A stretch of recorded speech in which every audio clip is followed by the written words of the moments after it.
Next अपने पास one word है Archer. Archer जो है यहाँ पे जो है रे साइलेंट रहता है, इसको आर्चर बोला जाता है, न कि आकर। आर्चर बोला जाता है इसको। यहाँ पे इसका प्रोनाउंसिएशन, इसका उच्चारण दे रखा है, आप ये भी देख सकते हैं।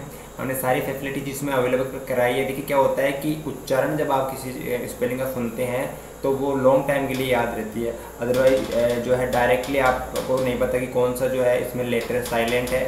और जो है प्रोनाउंसिएशन इसका जो है देखना, याद करना जो है बहुत ज़्यादा बेनिफिशियल है स्पेलिंग के लिए, वोकैब के लिए, इंग्लिश की वन वर्ड सब्स्टिट्यूशन, एंटोनिम, सभी के लिए। अगर किसी स्पेलिंग का आपको उच्चारण जो है माइंड में है तो ऑटोमेटिकली आपको पता चल जाएगी ये चीज़ क्या है।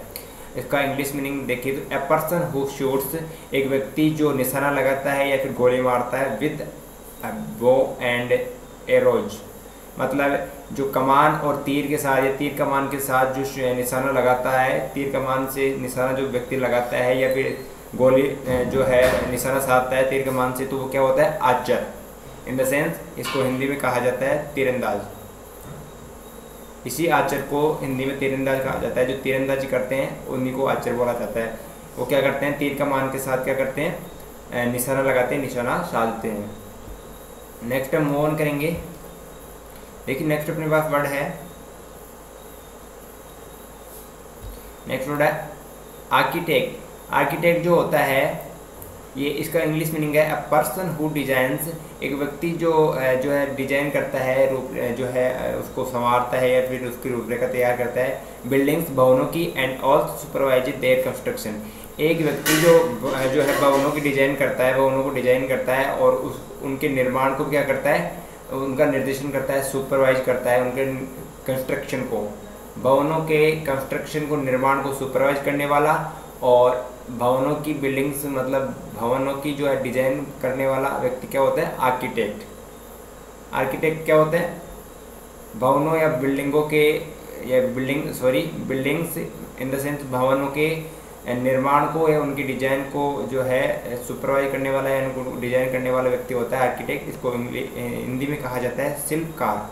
आर्किटेक्ट क्या बोला जाता है हिंदी में, शिल्पकार। नेक्स्ट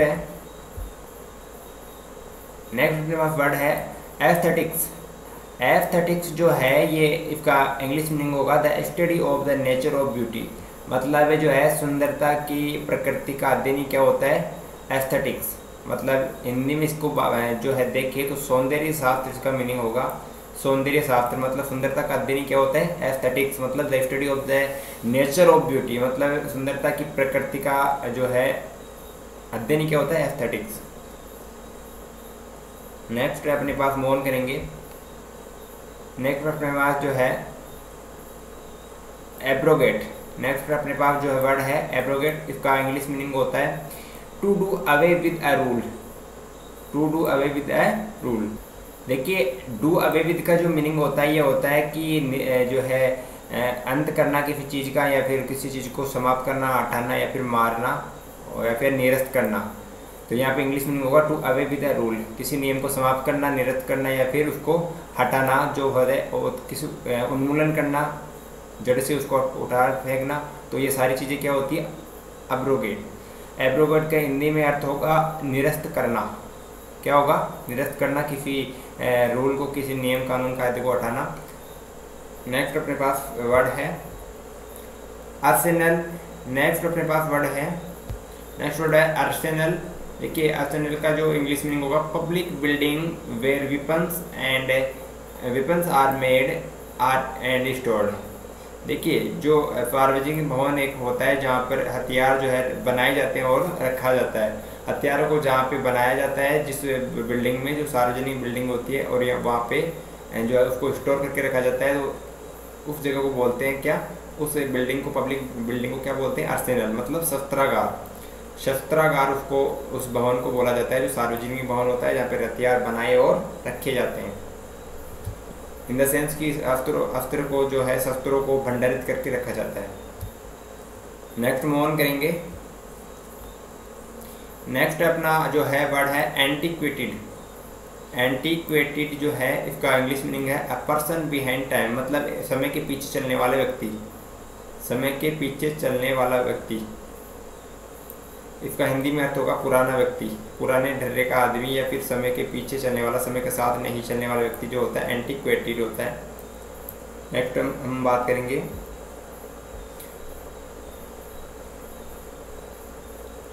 नेक्स्ट मेरे पास वर्ड है असेप्टिक।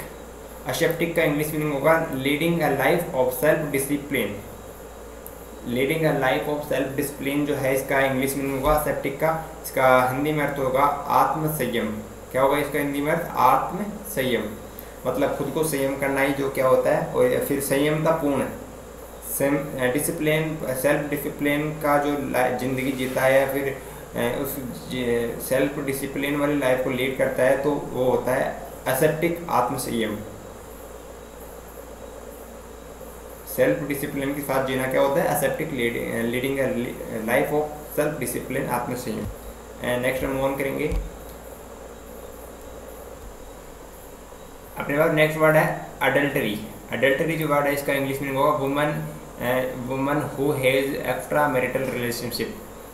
यहाँ पे देखिए अब मैंने इसका मीनिंग लिया है वुमन से, महिला जिसका विवाहेतर संबंध होता है, या जो महिला जो विवाहेतर संबंध रखती है, मतलब विवाह के अलावा भी संबंध रखती है, तो उसको बोलते हैं अडल्टरी। इसका हिंदी में अर्थ होता है व्यभिचार, व्यभिचार। और यही वर्ड जो है सेम जो है मेन के लिए भी जो है एप्लीकेबल होता है। सेम वर्ड मेन के लिए भी एप्लीकेबल होता है। Men who has extra marital relationship, आदमी व्यक्ति जो विवाहितर संबंध रखता है या फिर एक्स्ट्रा मैरिटल रिलेशनशिप उसके होते हैं तो वो होता है अडल्टरी, व्यभिचार। नेक्स्ट मूव ऑन करेंगे। इसका नेक्स्ट वर्ड है अपना एनार्किस्ट।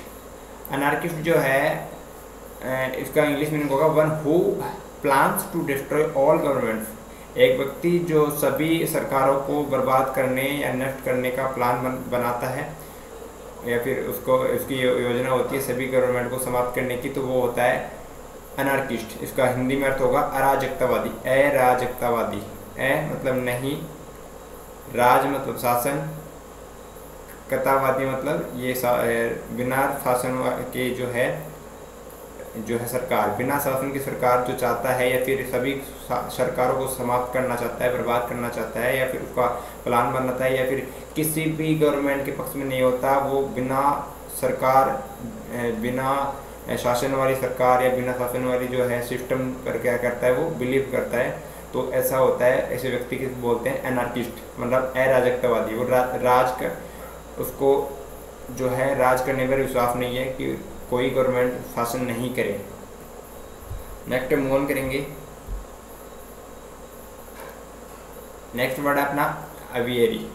अवियरी को इंग्लिश में बोलते हैं place where birds are kept. एक स्थान जहाँ पर पक्षियों को रखा जाता है, एक स्थान जहाँ पर पक्षियों को रखा जाता है, इसको बोलते हैं अवियरी, AVIARY। इसको हिंदी में बोलते हैं पक्षी घर। जहाँ पे पक्षी को रखा जाता है, सिंपल सी बात है कि उसको बोलेंगे पक्षी घर। नेक्स्ट हम मूव ऑन करेंगे नेक्स्ट वर्ड पर। देखिए नेक्स्ट वर्ड है अपना एक्वेटिक। एक्वेटिक जो वर्ड है इसका इंग्लिश मीनिंग होगा plant that grows in water. यहाँ पे मैंने जो है इसका मीनिंग प्लांट से लिया है, अदरवाइज प्लांट का कोई जो है इसमें स्पेसिफिक मीनिंग नहीं है। प्लांट के अलावा भी चीज़ें होती है जो पानी में ग्रो करती है। यहाँ पे बात है एक्वेटिक का मतलब है जलीय, जो जल में ग्रो करते हैं जो चीज़ें, जो जलीय चीज़ें होती है, जो जल में बढ़ती है, ग्रोथ करती है, वृद्धि करती है, उन चीज़ों को बोलते हैं एक्वेटिक, मतलब जलीय चीज़ें। हिंदी में क्या बोलते हैं इनको? जलीय चीज़ें। पौधे को ले सकते हैं, जो पौधा केवल जो है जल में बड़ा होता है, जैसे कमल है, कीचड़ में होता है, उसमें जल भी होता है, या फिर सिंपल जो है कई पौधे अंकुरित हो जाते हैं जल के अंदर, तो वो सारे क्या होते हैं? एक्वेटिक। फिश भी एक्वेटिक है। ये जो कुछ चीज़ें होती है जो ग्रो करती है पानी में, वो सारी क्या होती है? एक्वेटिक। नेक्स्ट है, नेक्स्ट वर्ड है अपने पास एग्नोस्टिक। एग्नोस्टिक जो है इसका हिंदी इंग्लिश मीनिंग होगा one who believes that nothing can be said about God. एक व्यक्ति जो विश्वास करता है कि भगवान के बारे में, ईश्वर के बारे में कुछ भी नहीं कहा जा सकता, ऐसे व्यक्ति को बोलते हैं अज्ञेयवादी। ऐसे व्यक्ति को क्या कहा जाता है? अज्ञेयवादी। एग्नोस्टिक क्या होता है? एक व्यक्ति जो है यह विश्वास करता है कि भगवान के बारे में कुछ भी नहीं कहा जा सकता, तो हिंदी में उसको बोलते हैं अज्ञेयवादी।